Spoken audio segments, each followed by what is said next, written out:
Assalamualaikum. This is Tahir Afaki and you are watching my channel Wide Vision. Socrates यानी सुकरात से हम लोग आज आगाज़ करेंगे। सुकरात जो है आप लोग अगर देखेंगे कम ही आपकी बुक्स में मेंशन होगा कि ये आपके सिलेबस का हिस्सा है, लेकिन ये इस हद तक अहम है कि आप लोग प्लेटो को अंडरस्टैंड नहीं कर सकते सुकरात को समझे बगैर, आप अरिस्टोटल को अंडरस्टैंड नहीं कर सकते सुकरात को समझे बगैर, और even modern western political thoughts इनको आप लोग अंडरस्टैंड नहीं कर सकते सुकरात को समझे बगैर। मतलब जिसे हम कहते हैं ना फादर ऑफ वेस्टर्न फिलॉसफी, जो पीक पे जो बंदा खड़ा हुआ है वो सुकरात है, सोक्रेटिस की शख्सियत है। मतलब इससे आगाज़ हुआ, लेकिन एक इंटरेस्टिंग बात है कि इस इंसान ने अपनी ज़िंदगी में कोई किताब नहीं लिखी। सिर्फ इस वजह से ये तकरीबन इसे ना जो है थोड़ा बैक पे रखा जाता है, अदरवाइज़ इसकी सिग्निफिकेंस इस हद तक है कि इसके बगैर आप वेस्टर्न पॉलिटिकल आइडियाज़ को अंडरस्टैंड नहीं कर सकते। तो ये जो है सुकरात का ना जो है एक इंट्रोडक्शन है। लाइफ इसकी देखें हम तो ये 470 BC में इसकी पैदाइश हुई थी और 399 में इसके 470 में इसकी पैदाइश हुई है और 399 में इसकी वफ़ात हुई है। तो ये तकरीबन 70 साल की ज़िंदगी इस इंसान ने गुजारी और वो असरात इस 70 साल की ज़िंदगी में मुरतब किए हैं कि 700 साल तो दूर की बात 2500 साल हो चुके हैं। इसके आइडियाज़ अभी तक बिल्कुल क्लियर हैं, बिल्कुल उसकी है ना जो है इम्प्लीमेंटेशन आज भी काफ़ी हद तक है। तो सुकरात एक मुजस्मा साज उसके घर पैदा हुआ, तो जाहिर बात है मुजस्मा साज तो चाहेगा कि उसका बेटा भी मुजस्मा साज बने, उसी की तरह जो है वो मुजस्मा साजी करे, उसी की तरह उसके काम में हाथ बढ़ाए। तो सुकरात का वालिद अपने बेटे को काम पे अपने साथ ले जाया करता था ताकि वो भी मुजस्मा साजी का फ़न सीखे, लेकिन ये बच्चा ना जो ये मुजस्मे सवाल था, सवाल ही सवाल, मतलब हर चीज़ पे इसने सवाल करना, हर चीज़ पे। वो बच्चा होता है ना, छोटे होते हुए स्टोरियाँ उसे सुनाई जा रही हैं तो वो कह रहा है कि ये क्यों, ऐसे क्यों, ऐसे क्यों है। तो बच्चों में तो ये खसूसियत है, लेकिन अल्हम्दुलिल्लाह हम लोगों का एजुकेशन सिस्टम और हमारा सोशल सिस्टम इस तरह का है कि बच्चों के ये सारे सवाल मार देते हैं, उनको कह देते हैं खामोश, कोई सवाल नहीं करना। तो सुकरात के साथ भी यही होता था। उसकी माँ उसको देवी देवताओं की कहानियाँ सुनाती थी, तो सुकरात सवाल पूछता था कि ये देवी देवता जब इतने ज़्यादा ताकतवर हैं तो इन पे हम सवाल क्यों नहीं पूछ सकते, क्यों नहीं आप हमें सवाल करने देते। जब ये इतने ज़्यादा ताकतवर हैं तो हमारी जो मुश्किलात हैं, हमारे मसले मसाइल, ये क्यों नहीं हल कर देते, तो ये आपस में क्यों लड़ते झगड़ते रहते हैं। तो सुकरात इस तरह के सवाल करता था वालिद साहब के साथ भी। जो भी उसके पास ग्राहक आते थे, क्लाइंट आते थे, वो उनको मुजस्मा सेल करने की बजाय उनके साथ डिस्कशन में लग जाता था। एट दी एंड उसके वालिद ने हाथ उठा दिया कि भाई ये बच्चा ना जो है ये कम अज़ कम मुजस्मा साजी नहीं कर सकता, तो उसे आज़ाद कर दिया। तो सुकरात ने जो है उसके बाद सवालों जवाब का सिलसिला शुरू किया। वहाँ पे जो उस वक्त के यूनान में सबसे बड़ा पेशा उस वक्त जो तसव्वुर किया जाता था वो यही था कि लोगों को आपने एजुकेट करना है, लोगों को नए नए आइडियाज़ से रोशनास करवाना है। तो सॉफिस्ट उस वक्त के जो थे, जो आप कह लें कि उस वक्त के वो लोग जो कि लोगों को इस तरह से एजुकेशन देते थे कि उनके घर में जाके उनको तकरीर का फ़न सिखाना, उनको क्रिटिकल थिंकिंग सिखानी, तो उन लोगों को सॉफिस्ट कहा जाता था। तो सुकरात भी उन लोगों में बैठा, उनमें उनसे लर्निंग की और उनका असर लेकर आगे लोगों को जो है सिखाना शुरू किया। लेकिन आगे ये सिलसिला हुआ कि सुकरात इन लोगों के भी खिलाफ हुआ, सोफिस्ट के खिलाफ हुआ। ये थोड़ा हम लोग आगे जाके देखते हैं।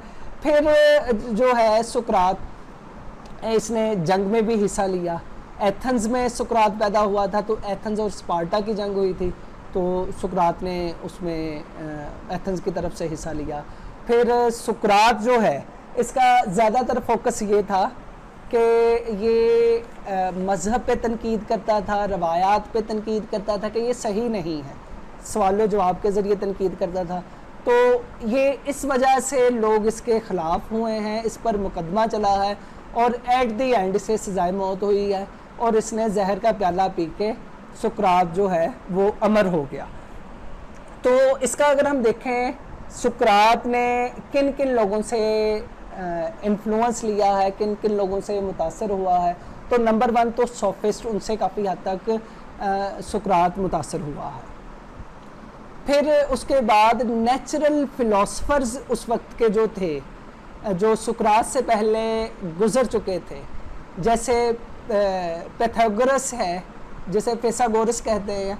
इसके अलावा उस वक्त के साइंटिस्ट जिनका ज़्यादातर काम एस्ट्रोनॉमी पे था, जो है सितारों की गर्दिश, ये वो, इन पे उनका था ज़्यादातर।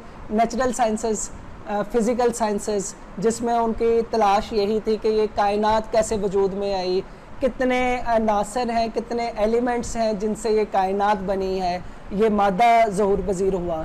तो उनका ज़्यादातर फोकस इस पे था। तो सुकरात की नज़र में, सुकरात ने उन लोगों को पढ़ा है, पढ़ने के बाद उसे अंदाज़ा हुआ कि ये चीज़ें ऐसी हैं जिनका इंसानी ज़िंदगी के साथ कोई ताल्लुक़ नहीं है।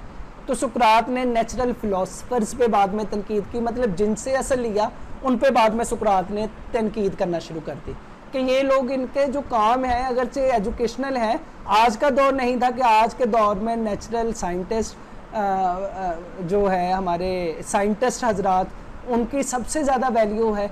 उस वक्त ऐसा नहीं था। उस वक्त ये सिलसिला था कि ये चीज़ें, ये लग्जरीज शुमार की जाती थी नेचुरल साइंसेस को, इनका इंसानी ज़िंदगी के साथ कोई ताल्लुक़ नहीं था। तो सुकरात का कहना था कि हमने ऐसी एजुकेशन हासिल करनी है कि जिसका इंसानी ज़िंदगी के साथ ताल्लुक़ हो, इंसानी ज़िंदगी इससे बेहतर हो। तो ये सिलसिला हुआ। तो ये तो मतलब है इसका जो लोगों से इसने इन्फ्लुएंस लिया है। अब इसके आइडियाज़ पे हम लोग आए, आइडियाज़ इसके क्या हैं। तो आइडियाज़ में 4 आइडियाज़ हैं, उन पे मैं डिस्कशन करूँगा। ये वो आइडियाज़ हैं जिन्होंने आगे जाके प्लेटो, जिसे हमने कल पढ़ना है, उसमें भी हमें वाज़िया नज़र आएंगे और अरिस्टोटल उसमें भी वाज़िया नज़र आएंगे। तो सबसे पहले इसका ना, जो इसकी नज़र में इंसानी, इसने जो सवाल जो है वो उठाया कि हमें ये नहीं देखना चाहिए कि ये कायनात कैसे वजूद में आई, ये कायनात किन किन अनासर के साथ मिलकर बनी है, बल्कि हमारा सबसे अहम सवाल ये है कि हमारी ज़िंदगी का मकसद क्या है, हमारी ज़िंदगी का मकसद क्या है, पर्पस ऑफ लाइफ क्या है। तो सुकरात की नज़र में ज़िंदगी का मकसद सिर्फ़ और सिर्फ एक है, वो है इल्म का हसूल, इल्म हासिल करना। अगर नॉलेज नहीं है तो नथिंग, हमारी ज़िंदगी का मकसद कुछ भी नहीं है। तो सुकरात के मुताबिक an unexamined life is not worth living, an unexamined life is not worth living. जो भी ऐसी ज़िंदगी जिसमें गौर फ़िक्र नहीं है, जिसमें सोच विचार मौजूद नहीं है, उस ज़िंदगी का कोई फ़ायदा नहीं है। An unexamined life is not worth living. तो यही वजह है कि सुकरात ना जो है, सुकरात के क्योंकि आइडियाज़ हमें ज़्यादातर प्लेटो की बुक है डायलॉग्स, वहाँ से मिलते हैं। तो प्लेटो ने अपनी एक थ्योरी जनरेट की है जिसे थ्योरी ऑफ फॉर्म्स कहते हैं या थ्योरी ऑफ डुअलिज्म भी कहते हैं। तो वो उसने बुनियादी तौर पर प्लेटो ने सुकरात से अखज़ की है। तो सुकरात के मुताबिक असल में ये कायनात 2 हिस्सों में तकसीम है, एक है वर्ल्ड ऑफ मैटर और दूसरी है वर्ल्ड ऑफ आइडियाज़। तो सुकरात के मुताबिक वर्ल्ड ऑफ आइडियाज़ ये सुपीरियर है, और वर्ल्ड ऑफ आइडियाज़ असल में वो हकीकी दुनिया है जिधर से इंसान आया है इस दुनिया में और उसने वापस चले जाना है। उसके मुताबिक जो वो वर्ल्ड ऑफ आइडियाज़ वो कंप्लीट ज़िंदगी है, कंप्लीट है, उसमें कायनात दुनिया की हर चीज़ मौजूद है। तो क्योंकि हम लोग इस दुनिया में आ गए, लिहाजा ये लाइफ हमारी इनकम्प्लीट है। यहाँ पे हमारे लिए वो आसाइशात में असर नहीं जो कि उस रियल वर्ल्ड में मौजूद थे, उसे वो रियल वर्ल्ड कहता है जो वर्ल्ड ऑफ आइडियाज़ कि असल दुनिया वो थी। अब क्योंकि इस दुनिया में आ गए हैं, इस दुनिया में हमारी ज़िंदगी का असल में मकसद ये है कि उस दुनिया के जो आइडियाज़ हैं उनको इस दुनिया में लाके उनकी इम्प्लीमेंटेशन करनी है और अपनी इस ज़िंदगी को बेहतर बनाना है। ये बुनियादी तौर पर सुकरात का जो फ़िलॉसफी थी, इसी बेस पे वो कहता है कि an unexamined life is not worth living. तो यही इसी पे ना वो आगे चल के वो कहता है virtue is the knowledge, virtue is the knowledge कि नेकी क्या है। वो इस सवाल का जवाब देता है कि नेकी क्या है। नेकी असल में इल्म को कहते हैं, मतलब नेकी को उसने डिफ़ाइन किया है कि नेकी इल्म का नाम है। उसने आगे डायलॉग्स किए हैं मुख्तलिफ, ये प्लेटो की बुक है डायलॉग्स, उसमें उसके मुख्तलिफ लोगों के साथ डायलॉग है। मतलब उसके बारे में डायलॉग है कि जस्टिस क्या है, दो लोगों की, सुकरात और दो लोगों की है ना जो बातचीत हो रही है कि जस्टिस क्या है। तो सुकरात उसका नतीजा यही निकालता है कि जस्टिस हम समझ नहीं सकते जब तक कि इल्म हासिल ना करें। इसी तरह मतलब बहादुरी क्या है, तो बहादुरी का मैं छोटा सा आपको ये डायलॉग बताता हूँ कि सुकरात एक आदमी के साथ बैठा, उससे पूछता है कि भाई मुझे बताओ ये बहादुरी क्या होती है। तो वो कहता है कि बहादुरी भाई हिम्मत और जुर्रत को कहते हैं। कहता वाह जी वाह, ये तो अच्छी बात है। तो हिम्मत और जुर्रत क्या मतलब? कहता कि अपने मसल्स को दूसरों के खिलाफ अपना जो है हिम्मत और जुर्रत के साथ इस्तेमाल करें, तो ये बहादुरी है। तो सुकरात कहता बिल्कुल सही आपने फरमाया, लेकिन मुझे ये बताएं कि आया कि ये है कि एक जगह हक है और दूसरी जगह बातिल है।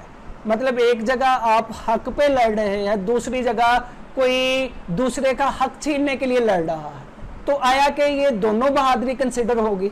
आप जो गलत काम कर रहे हैं वो भी बहादुरी होगी? क्योंकि दूसरा कहता नहीं नहीं नहीं नहीं नहीं नहीं, ये बहादुरी नहीं होगी, ये जुर्रत और बहादुरी नहीं, जो हक के लिए लड़ रहा है वो जुर्रत और बहादुरी है।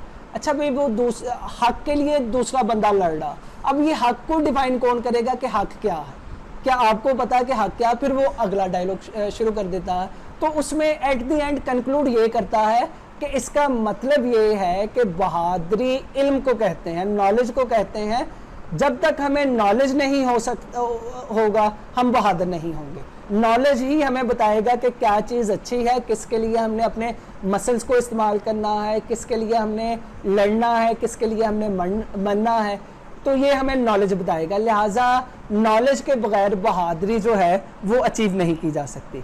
तो ये है सिलसिला कि ये वर्चू इज़ द नॉलेज के आप वर्चू जो है नेकी है, असल में वो नॉलेज का नाम है। क्यों an unexamined life is not worth living, के गौर व फिक्र के बगैर जो ज़िंदगी है वो जीने के काबिल नहीं है। और क्या करना है? आपने नॉलेज हासिल करना है। नॉलेज हासिल करके ही आपको पता चलेगा जस्टिस क्या है, खूबसूरती क्या है, बदसूरती क्या है, या बहादुरी क्या है। ये मुख्तलिफ हमारी ज़िंदगी के सवालों के जवाब वो हमें मिलेंगे। फिर नेक्स्ट वो अपना आइडिया देता है, उसे हम कहते हैं real knowledge and unreal knowledge. सुकरात कहता है कि नॉलेज की दो इकसाम हैं, रियल नॉलेज और अनरियल नॉलेज। असल में ये सारा ना जो उसी बेस पे चल रहा है, नॉलेज को ही वो लेके चल रहा है और नॉलेज पे ही उसकी पॉलिटिकल थ्योरी वो इस्तवार होगी। सुकरात का कहना है कि दुनिया में दो तरह के नॉलेज हैं, दो तरह के इल्म हैं, एक रियल इल्म है और दूसरा अनरियल। अब रियल इल्म क्या है? रियल इल्म वो है जो कि इंसानी ज़िंदगी को नफ़ा दे, इंसान को अपने मकसद की तरफ चलाए और इंसानियत की खुशहाली के लिए है। वो जो वर्ल्ड ऑफ आइडियाज़ हैं उस जैसा इस वर्ल्ड को बनाने में जो भी चीज़ कारआमद होगी, जो अमल कारआमद होगा, जो इल्म कारआमद होगा, वो रियल नॉलेज है। इसके बरक्स अनरियल नॉलेज कौन सा है? अनरियल नॉलेज उसके मुताबिक हमारी जो रस्म रिवाज है, उस वक्त का जो मज़हब है वो, और उस वक्त की इवन नेचुरल साइंसेस को भी वो यही कहता है कि ये अनरियल नॉलेज है। लेकिन ये नेचुरल साइंसेस को ये कम आया, लेकिन ये दो चीज़ों को उसने ज़्यादा फोकस किया और इसी पे उससे सजा हुई है सुकरात को। क्या है सिलसिला? कि रवायात और मज़हब की ऐसी बातें जो कि जिनका जवाब हमारी अकल नहीं दे सकती, वो सारे अनरियल नॉलेज हैं। तो इंसान को सिर्फ और सिर्फ वो बात एक्सेप्ट करनी चाहिए जो कि हमारे परसेप्शन में आती हैं, हमारी अंडरस्टैंडिंग में आती हैं, उसको हमें एक्सेप्ट कर लेना चाहिए। जो चीज़ें इसके अगेंस्ट है उसे हमें रिजेक्ट कर देना चाहिए। तो ये बुनियादी आइडिया है सुकरात का। नेक्स्ट है, वो कहता है मॉरल फिलॉसफी। मॉरल फिलॉसफी जो है, मॉरल पॉलिटिकल फिलॉसफी, ये सुकरात दुनिया का पहला फिलॉसफर है जिसने पॉलिटिक्स के साथ मॉरलिटी को ऐड किया है। मतलब इसे कहा जाता है कि ये फर्स्ट मॉरल पॉलिटिकल फिलॉसफर था जो जिसके मुताबिक पॉलिटिक्स और मॉरलिटी ये दोनों एक ही चीज़ें हैं। मतलब जो हम लोग कहते हैं हक और सच क्या है, ये असल में ये मॉरलिटी का फ़लसफ़ा है। मॉरलिटी की बात जो है एथिकल है डिस्कशन। अब वो कहता है कि ये जो इसमें हक है उसी के मुताबिक हमने रियासत का निज़ाम चलाना है, जो बातिल है उसके मुताबिक रियासत का निज़ाम नहीं चलाया जा सकता। जो चीज़ रियल नॉलेज है, रियल नॉलेज जो इंसान को कहता है गौर व खौज से जो हम चीज़ें अखज़ करते हैं उसके मुताबिक जो स्टेट का निज़ाम बनता है वो सही या बाकी गलत है। मतलब वाज़ह तौर पर उसने पॉलिटिक्स को अलाइन कर दिया है एथिक्स के साथ। तो ये बहरहाल नेक्स्ट अल्लाह भला करे वेस्टर्न फिलोसफर है माकियावेली। माकियावेली पहला फिलोसफर था, उसने ये सुकरात ने जो काम किया था ना, एथिक्स और पॉलिटिक्स को एक साथ कर दिया था, तो उसने इन दोनों को अलग अलग कर दिया। तो ये खैर माकियावेली को हम जाके आगे देखेंगे। तो ये उसने सुकरात ने ये किया कि मोरालिटी को पॉलिटिक्स के साथ अलाइन कर दिया। नेक्स्ट प्लेटो आया, उसने भी इसी को इसी के साथ रखा, और अरिस्टोटल के मुताबिक भी यही। नेक्स्ट तकरीबन बहुत ज़्यादा फिलोसफर आए हैं, वो कहते हैं कि मोरालिटी और सियासत दोनों एक हैं। मतलब आपने स्टेट का निज़ाम चलाना है तो जो आप लोग समझते हैं कि ये सच है तो सच की इम्प्लीमेंटेशन होगी, झूठ की इम्प्लीमेंटेशन पॉलिटिक्स में नहीं होगी। हक की इम्प्लीमेंटेशन होगी, बातिल की इम्प्लीमेंटेशन नहीं होगी। इसी तरह जस्टिस की इम्प्लीमेंटेशन होगी, अनजस्टिस की इम्प्लीमेंटेशन नहीं होगी।